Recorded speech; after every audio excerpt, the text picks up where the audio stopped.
Instagram can copy you, Charlie. Welcome to the Tech Talk Show on the Al Media channel. With me, Wilbert, as always, giving you all the tech news from across the globe.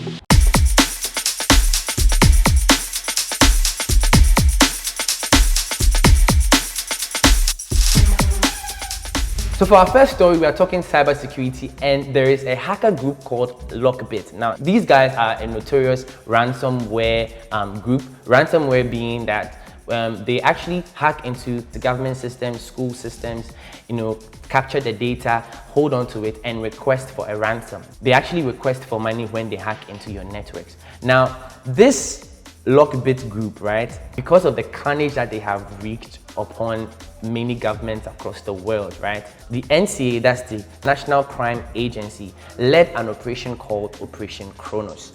And they brought all the world Avengers to attack these guys, Charlie. I mean, we are talking about the likes of Canada, Sweden, Australia, the Netherlands, Finland, Germany, France, Japan. I mean, police organizations and intelligence organizations from all these countries came together just to launch an attack to bring them down. A spokesperson from the National Crime Agency, which led the Operation Kronos, said that the takedown was successful. He said, and I quote, "We successfully infiltrated and took control of Lockbit's systems and was able to compromise their entire criminal operation." He also went on to say that their systems have now been destroyed by the NCA, and it is our assessment that Lockbit remains completely compromised. Now, hilariously, these guys are back again. Days after it was knocked offline by a sweeping, the notorious Russian-based Lockbit ransomware group has returned to the dark web with a new leak site, complete with a number of new victims. The group says that it has recovered most of the access to its systems and data from backups and are going even harder, this time targeting government organizations. Something similar happened to Malawi's government over the past few weeks, right? A cyber attack was launched on their immigration service, and these hackers are now requesting money from the Malawian government.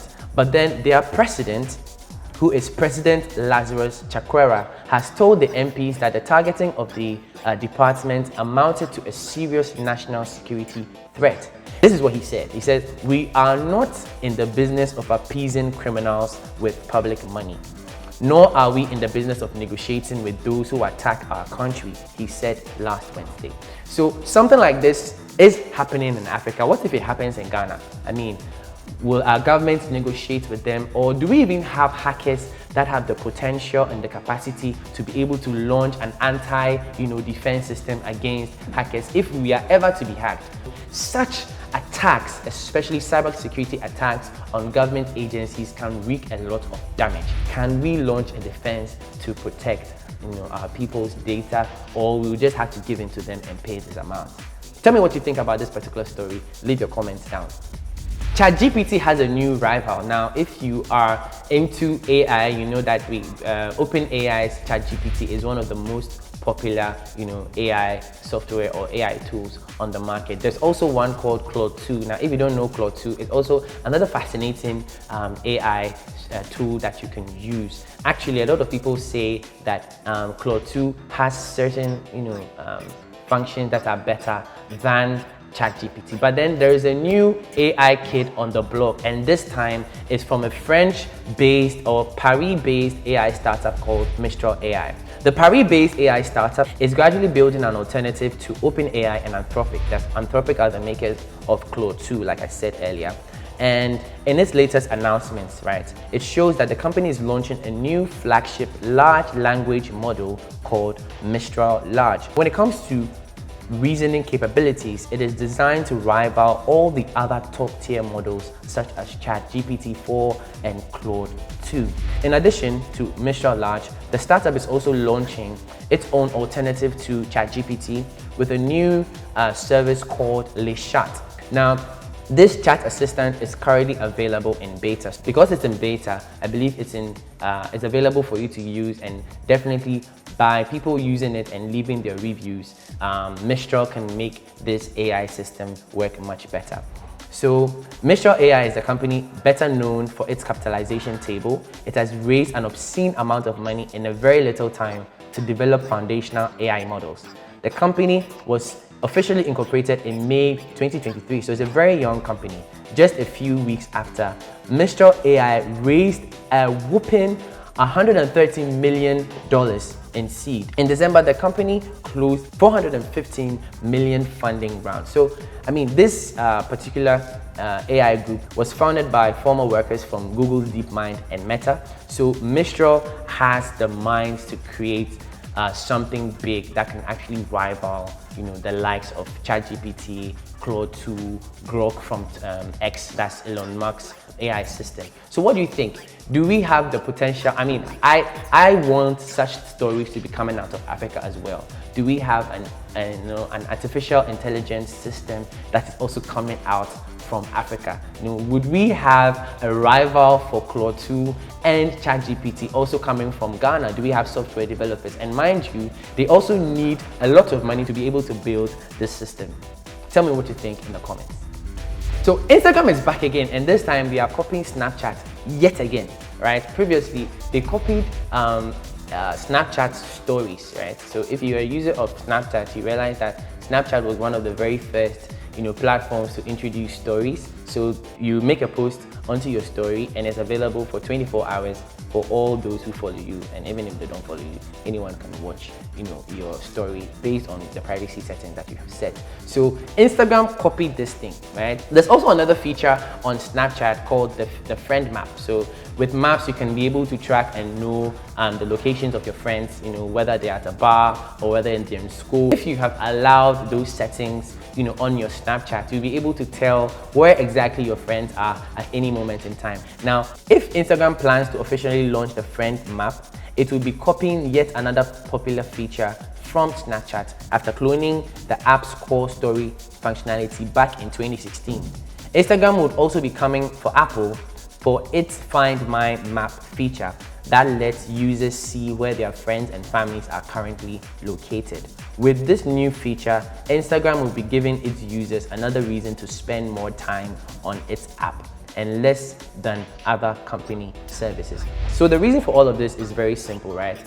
Users need reasons to be able to stay on apps, and Snapchat has its core functions that users so love. And so, because it's a battle of eyeballs, it's a battle of who gets, the views or who gets, the traffic from all the users. If a particular software company realizes that there is a function that makes people stay longer on another platform, they tend to mimic it onto their platform. This is all to keep the eyeballs on the software, because the more traffic you get, the more money you make. So this is all about monetization, right? They are taking or copying from other platforms just so that people or their users will have enough reason to be able to stay on their platforms. Let me know what you think in the comments. Ghana is in the news, and this time it's about a sustainable technology organization called COFA, who are implementing a high-tech electric motorcycle venture in conjunction with Autoparks. Now, in a historic move towards sustainable transportation, COFA and Autoparks have forged a pioneering agreement to commence the assembly and distribution of an innovative electric motorcycle module. This module has been meticulously designed and rigorously tested in Kenya and Ghana, specifically for the African market. The signing ceremony, which took place recently, that's February 15, 2024 in Nairobi, marks a significant milestone in propelling eco-friendly transport solutions in Kenya and across Africa. So COFA is providing a very sustainable means of transportation. So they have electric-powered motorcycles, right, with swappable batteries, and they are riding on their very innovative battery swapping system. So what they do is that they would have multiple battery stops or multiple battery depots where you can just make a quick stop to any of these battery swapping stations. Just swap out your old battery for a new one, and then you are good to go again. This is a very innovative kind of technology, and I believe it should be applauded. COFA and Autopark should get all the support from the government agencies, from sustainable development campaigners, to make sure that this particular technology is big, right? It should actually make huge waves. Now, this is not just for transportation, right? It can actually be used in homes as well because it's a battery system. So any device or any electric device can actually take advantage of this battery swapping system. Let me know what you think about this in the comment section. So as always, I'm not going to leave you without, giving you some tech tips, to tech you up a bit. So today on our how-to, I'm going to be teaching you how to add a secondary WhatsApp account on another device, specifically another mobile phone. Now, I know there's the WhatsApp web function where you can download, the WhatsApp web application onto your PC or just use it in a browser, and then you can get access to your WhatsApp account on another device. But this time, WhatsApp has introduced a function that actually allows you to download the WhatsApp app onto another phone and then share the access to your WhatsApp account on that secondary phone. Now, this has so many advantages, right? Say you are a business owner and you actually want to use your WhatsApp account on 2 devices. Probably you have 2 customer care agents and you'd want all of them to be able to have access to the same WhatsApp account, right? This would be very needful without having multiple numbers. But then, this has pros and cons, right? So unlike Telegram, where if you have 2 devices having the same Telegram account, you can perform any of the functions on both devices, right? You can download, upload, watch stories, do whatever, right? All of them have all the primary rights to using that account. But for WhatsApp, it doesn't work that way. So what you have is your primary device, that's the original device that has the WhatsApp account on it. And then the other one is treated as a secondary device. So any other secondary functions, right? Any of the primary functions such as accessing your security or even updating your status, which I don't understand. Why is it that if I have 2 phones, connected to the same WhatsApp account, I can update my status on the first phone, but on the secondary one, I can't do that. But hey, if it's all about the messaging, then this is a good function for you. So let's jump right into it and let me teach you how to do this. So this is how to link your WhatsApp account on another device for Android, right? So download the WhatsApp application and of course open it. Then tap the 3 dots you see on the top right corner of your screen to link as a companion device. Now on your Android phone, open WhatsApp and tap link devices and go to link device. Now unlock your primary phone and then use the biometric function to follow the on-screen instructions. If you don't have biometric authentication enabled, you will be prompted to enter your PIN you will use to unlock your phone. Then scan the Android companion phone QR code with your primary phone. And then voila, that's it. In these few simple steps, you now have your WhatsApp account linked to 2 devices. Please like, share, and subscribe. If you have been watching the videos and have not subscribed to the channel yet, I'm coming for you. And as always, if you have anything of interest that you'd want us to look into and also do our research on and come and present to you, drop it in the comments. If you have any questions, drop it in the comments. We would like to hear from you. That's it. So see you in the next one. Peace.